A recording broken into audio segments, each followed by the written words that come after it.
Bonjour à toutes et à tous, bienvenue dans ce 4e épisode d'Au cœur des territoires, le podcast du CESECEM avec des voix IA pour vous informer autrement.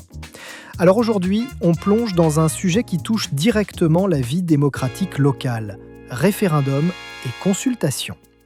Sarah, est-ce vraiment la même chose ? Bonjour Thomas. Alors, pour répondre à la question, le référendum, c'est un mécanisme de décision. Les électeurs se prononcent directement sur un texte ou un projet, et le résultat s'impose juridiquement. La consultation, elle, c'est une procédure d'avis. Les citoyens donnent leur opinion, mais l'autorité compétente n'est pas tenue de suivre ce résultat. Donc dans un cas, on tranche, dans l'autre, on conseille.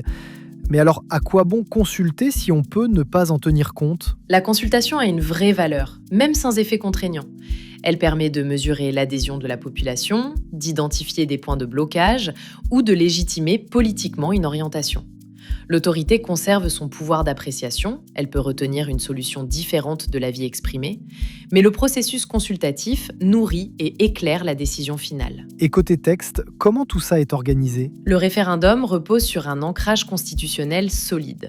Articles 3, 11, 72-1 et 89 de la Constitution. La consultation, elle, est encadrée par ce même article 72-1 et les articles L1112-15 et suivants du CGCT.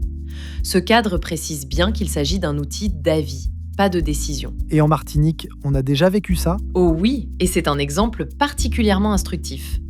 En janvier 2010, les électeurs martiniquais se sont prononcés sur l'évolution institutionnelle du territoire. Juridiquement, c'était une consultation. La décision officielle du 24 janvier 2010 le précise explicitement.